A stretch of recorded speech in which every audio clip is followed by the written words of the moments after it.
পাশাপাশি দুইটা নেট, যেন পাকিস্তান মহারণের আগেই আরেক যুদ্ধে ব্যস্ত টাইগাররা।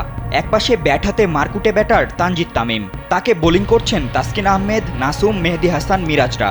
অন্য পাশেও একই চিত্র, তবে চরিত্র আলাদা। একাদশে জায়গা পাওয়ার লড়াই কি এটাই?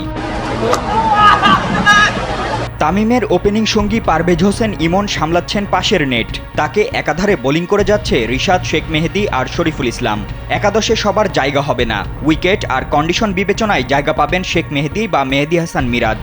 নাসুম, রিশাদদের মধ্যেও চলছে এক অদৃশ্য লড়াই। শরীফুল, তাসকিনও ঝালিয়ে নিচ্ছেন নিজেদের। মুস্তাফিজ কিংবা তানজিম সাকিবও তো পিছিয়ে নেই। একটা জয়, একটা সিরিজ বদলে দিতে পারে পুরো মোমেন্টাম। ওয়ালটন এখন দেশের সীমানা পেরিয়ে পৌঁছে গিয়েছে 50টিরও বেশি দেশে।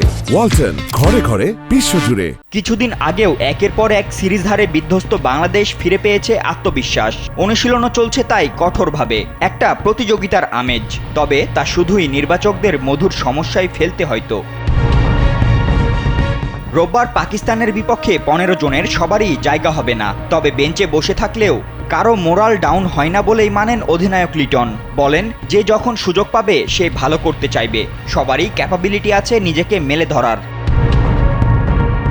ভালো আসলে সবাইকেই করতে হবে। পাকিস্তানে কিছুদিন আগেই ধবলধোলাই হয়ে এসেছে লিটন বাহিনী। এই মিরপুরেও 21 সালে বাংলাদেশকে 3-0-তে টি-20 সিরিজ হারিয়ে গেছে পাকিস্তান। দেনা জমে গেছে অনেক, এবার শুধাবার পালা। প্রতিশোধটা নিতেই হবে লিটন বাহিনীকে। তাই তো নেটে অধিনায়ক লিটন নিজেও খেলেছেন অনেকক্ষণ। জাকের আলী, তাওহিদ হৃদয়রাও প্রস্তুত করেছেন নিজেদের।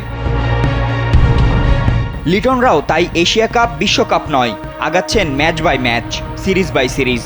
আবহাওয়াও সঙ্গ দিচ্ছে টাইগারদের। বিগত 2 দিন থেকে খেলার মতো কন্ডিশনই আছে মিরপুরে। সব মিলে গেলে ব্যাটে বলে জ্বলে উঠবেন লিটনরা, এমনটাই এখন কামনা দেশের ভক্ত সমর্থকদের।